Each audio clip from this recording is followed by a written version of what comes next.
По кој знае кој пат премиерот Зоран Заев на еден начин повторно најави повлекување, сега ако во вториот круг го загуби Скопје. Дали премиер на еден начин најавивте дека ако Скопје не го добиете, можно и владата не може да работи повеќе? Бар така ви беше одговора според мене. Јас денеска реков дека јас не можам да водам влада, ниту влада предводена од мене, да движат во спротивни правци. Нашиот правец е напред.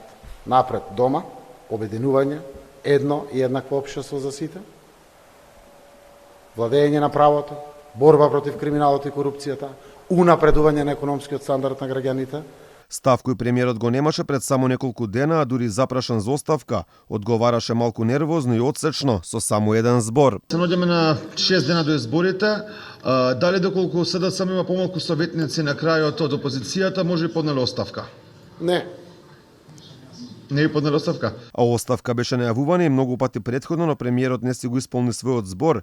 Најави оставка ако референдумот за промена на името не успее.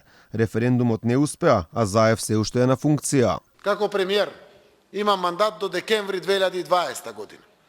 Ако падне референдумот и не успее, веројатно завршуваме ние со политиките овде.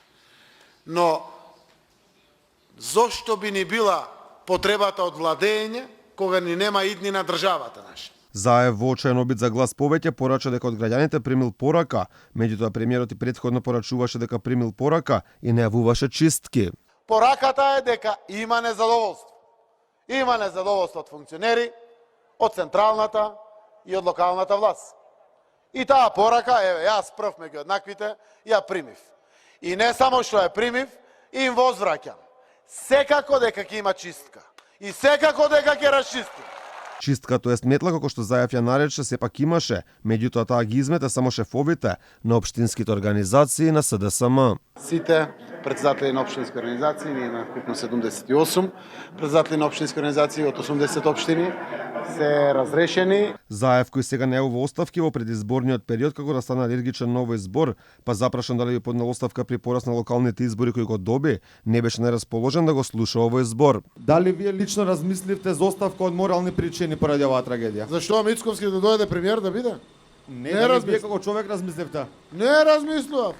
Затоа што ќе бидат премиер или заменик премиер председателот на Алијанса кога ќе заслужат, кога ќе имат емпатија со народот, кога ќе бидат тука да помогнат, кога ќе дадат идеи, а не вака грозотијата да ја користат на вистина на најперфиден, на најлош начин. Заев не беше расположен да зборува за оставка на Филипче поради трагедијата во Тетово, дури барањето за одговорност го нарече банално. Кажавте дека нема да понесете да не биде Мицковски премиер. Дали тоа значи дека вие сте еден и единствен, дека во вашата партија нема некој способен да ве замени? Мислам дека ниту е соодветно на почита према пензионерите или ниту према манифестацијата која што имаме. Никако нема да дозволам понатаму да навлегувам во делот на прашањето заради тоа што сигурно и вие приметивте дека стана банално веќе ова целото, сите овие денови.